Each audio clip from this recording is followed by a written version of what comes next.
Çarçan alacaksın abi.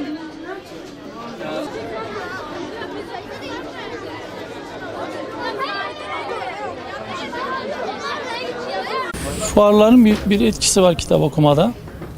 Genellikle vatandaşlar iftardan sonra gelip hem güzel bir hava alıp hem de kitapları gezip genellikle bu dini kitaplar oluyor. Ramazan ayında dini kitapları alıp okuma noktasında çok büyük bir faydası oluyor. Buradaki yayın evleri yardımcı oluyor indirim noktasında. Özellikle ülkemizde kitap okuma oranı diğer ülkelere göre düşük olduğundan indirimden de faydalanıp kitap okuma oranlarını yükseltiyor. Neden kitap okumalıyız? Öncelikle kitabı kendimiz için okumalıyız. Ondan sonra toplumumuz açısından, örnek olma açısından. Şimdi bizim toplumumuzda şöyle bir şey vardır. İşte çocuk okuldan gelir, işte oğlum kitabını oku, ödevini yap falan. Değil, birebir yaşayarak kendimiz kitap okumalıyız ki ondan sonra çocuklarımıza, çevremize örnek olarak kitaplarımızı, okuduğumuz kitapları yaşatarak özellikle o içindeki bilgileri sadece kuru bilgi olarak değil de yaşayarak aktarmamız gerekiyor. Kitabı okuyup kendimiz için değil de okuduğumuzu aktarma noktasında, küçüklerimize olsun, büyüklerimize olsun, paylaşma noktasında.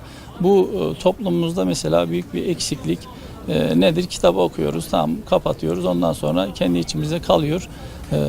Bu şekilde değil de okuduğumuz kitapları tavsiye ederek, önererek, işte şu kitapta bu bölüm çok güzeldi, bunun bu faydasını gördüm gibi çevremize böyle daha çok yayarsak, daha çok yaşatırsak kitap okuma oranımızın hani oranı da arttırma değil de amaç burada kitabı sevdirme, kitap okumaya yönlendirme.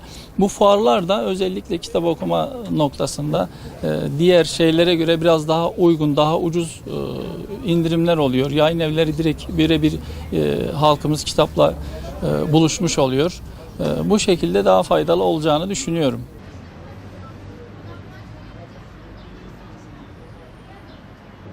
Bir kere şu şekil insanın okuma alışkanlığı kazandırıyor.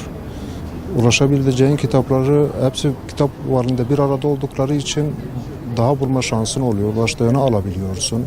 Çeşitli olarak bayağı zengin oluyor. Onun için sürekli olmasını istiyorum yani ama bu yılda bir defayla kalmaması lazım. Daha da artması lazım bunun. Kitap insanın bilgisini arttırır. Onu okumak lazım. İkincisi sürekli kitapla iç içe olur muydu? İnsan farklı duygular taşıyor. Ne bileyim kendini dinlendiriyor, huzur buluyor. Sürekli okumak gerek diye düşünüyorum.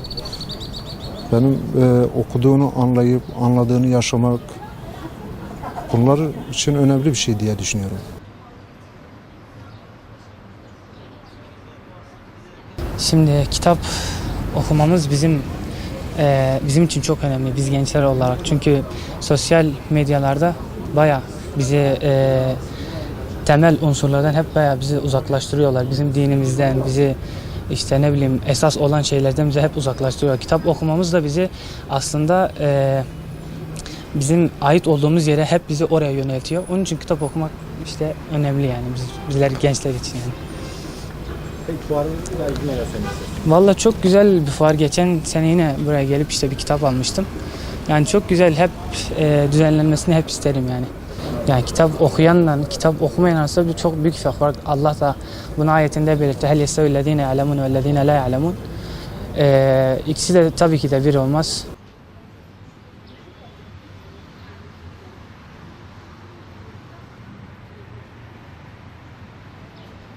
Yani kitapların her tarafta yaygın olması, hani bu tür fırsatların ayağımıza gelmesi tabii ki çok güzel bir şey. Hani kitap sonuçta özellikle günümüzde hani bizim şahsen kendi fikrim Türkiye'deki eğitim sisteminde mesela tek tip genelde birey oluşturulduğu için farklı yapıların hani meydana gelmesi kitap okuyarak bence gerçekleşir. Ondan dolayı kitap gerçekten hani duran beyinlerimizi harekete geçiren bir aktivasyon enerjisi olarak görüyorum kitabı. Ve sizce bu tür fuarlar önemli midir? Kesinlikle önemli. Hani bilgiye ulaşmak hani biraz daha imkan olarak, şey olarak, maddi olarak biraz daha uygun olduğundan dolayı çok önemli diye düşünüyorum. kitap okumanın vermiş olduğu faydalar şu şekilde. Hani mesela bir yazarlar tanıyoruz orada. Hani öyle farklı düşüncelerin de var olduğunu dünyada anlıyoruz.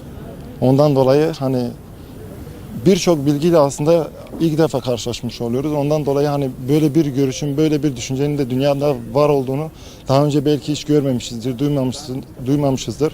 Kitap aracılığıyla şey yapmış oluyoruz yani. Ondan dolayı çok önemli diye düşünüyorum.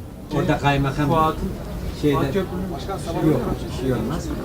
Ya güzel olan bir şey var. 5.'si oluyor bu. Her sene biraz da tecrübe birikimi oluyor. Bunlar fuarcılar için de halk için de biraz da hani kitapla buluşmanın yollarını kolaylaştırmayı sağlıyor süreç içerisinde.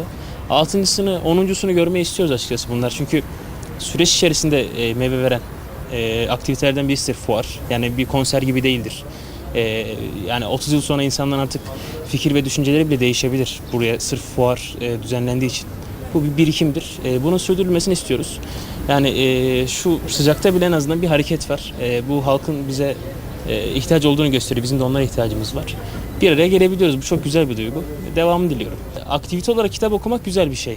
Ama burada illaki şunu unutmamak lazım. Kitapların da yani hayatta yaşadığımız zorluklar gibi türleri var. Çocuk kitapları okumayı ihmal etmemek lazım. Herkes aynı dil kitabını okuyacak diye bir şart da yoktur. Yani ben biraz aynı bakmıyorum o olaya. O sebeple kitap okumak önemli ama doğru kitap bulmak daha önemli. Ben ona inanıyorum.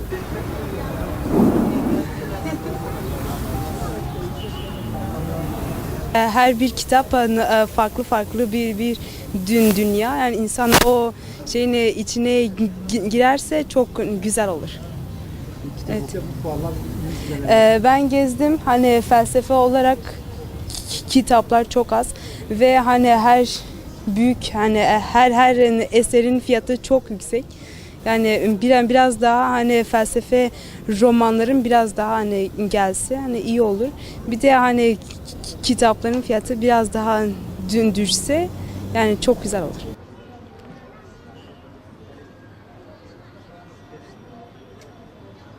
Bir gezmeye geldim kitap fuarına, bakalım yeni kitaplar var mı diye bir kitapları araştırmaya geldim işte oraya. Peki kitap fuarının önemiyle ilgili? Yani kitap fuarı yani kitapları tanıtmak amacıyla bize güzel bir şey olmuş. Antep'te böyle bir şeyler yapılması çok güzel. Devamında bekliyoruz yani.